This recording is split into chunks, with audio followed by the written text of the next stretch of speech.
So why the hell is everything so expensive? Oh my god. Oh my god. Oh, I just have a credit card. Have you ever checked your grocery bill lately and thought, wait, how did this get so damn expensive? You want me to pay what for an avocado? Or maybe you went to go buy a car and saw the price tag and thought, $100,000 for a Ford Bronco Raptor that doesn't even have a V8. I mean, what the f?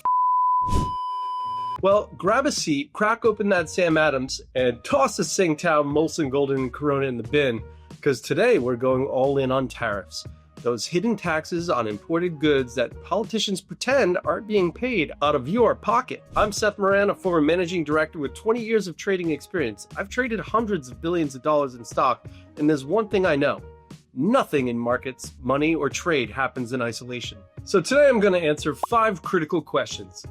How do tariffs operate? Who's involved? Why are they being used and are they all bad? Do tariffs even work? And most importantly, how can you protect your wallet? And we go a little something like this. Hit it!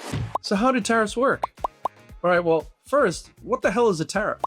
Simple. A tariff is a tax on imported goods. But here's why everyone gets it wrong. You, not China, not Mexico, not Canada, not Europe, are paying this tax. The US slaps tariffs on foreign goods, making them more expensive. You, the US consumer, still need the product, so you pay more. The foreign company doesn't pay the tariff, they just pass the cost on to you. Let's say you love Belgian chocolate, and one day the US government slaps a 25% tariff on all imported chocolate. Do you think the Belgian chocolatiers will eat that cost? Hell no. Your local chocolate shop isn't eating it either. They being the chocolate shop, the ones raising the prices, and boom, your truffles du chocolat just got 25% more expensive. The same thing happened in 2018 when the US hit washing machines with a 20% tariff. Washing machine prices jumped 12 to 17% on average, and even dryers, which had no tariff, went up in price. Because retailers saw a chance to jack up prices because they often get sold in pairs. So just so you know, trade wars in the late 2010s cost the average US household between $800 and $1,200 a year in higher prices.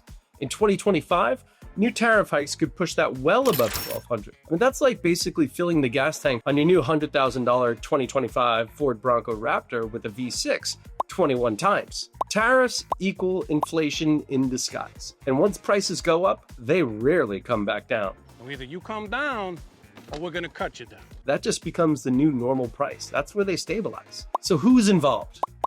Well, 2025 is the year of the trade war 2.0.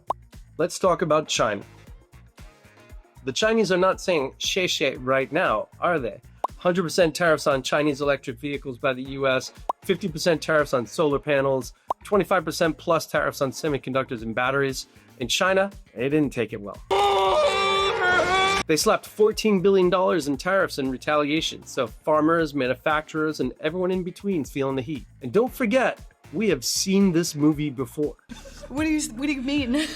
US soybean farmers got hit so hard by China in 2018 retaliation, the US government had to bail the farmers out with $28 billion in aid. And Mexico and Canada. I mean, the trade war is hitting home here. So we used to be border besties, but not anymore. New in 2025, you got 25% tariffs on Mexican and Canadian imports. Add to that a 10% tariff on Canadian energy. How about Europe?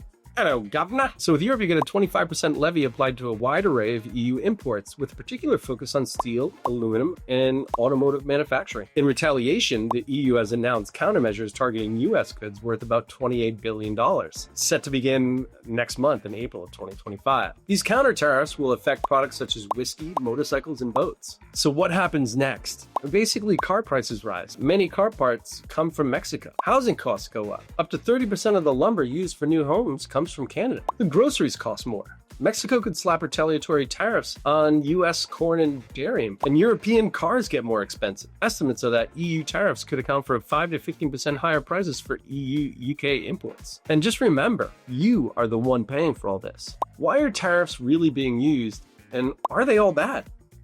Let's get one thing straight. Tariffs aren't just about trade, and they aren't all bad. Politicians will tell you they're about protecting American jobs or leveling the playing field, but the reality, they're a negotiation tactic. Basically, it's like the US calling everyone else's bluff. Think of tariffs like the US is playing bully ball.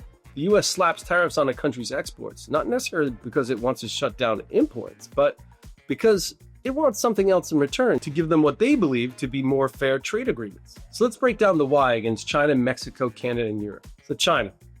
The US didn't hit Chinese electric vehicles, solar panels, and semiconductors with massive tariffs in 2025 just for fun. These industries are China's future.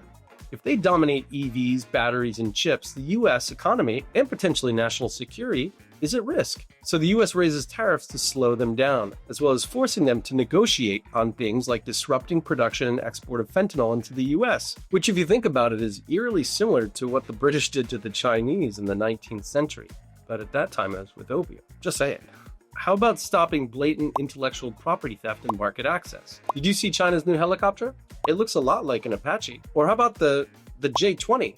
I mean, I thought that was a F-22 at first. Or how about Google, Baidu, YouTube, Youku, Twitter, Weibo, Amazon, Alibaba, and JD.com? I mean, the lists go on and on. Mexico and Canada. The US and Mexico have an $850 billion trade relationship. But when tariffs hit, it's not really about bringing jobs back to the US. These tariffs, they're a pressure tactic. Mexico relies on exports to the US, so tariffs forcing them to negotiate on border security, the proliferation of illegal drugs coming into America, immigration policies, controlling the cartels, and supply chain control.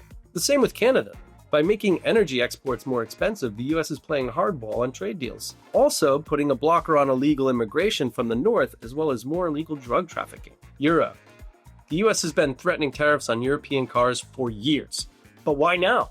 The US wants Europe to side with them against China on tech regulations, protection of IP, AI, and supply chains, and enforce these regulations throughout all the EU. Also, the US wants to reverse the massive trade imbalance they have with Europe, so Trump is essentially looking for better terms for ongoing trade. So the strategy, give us what we want.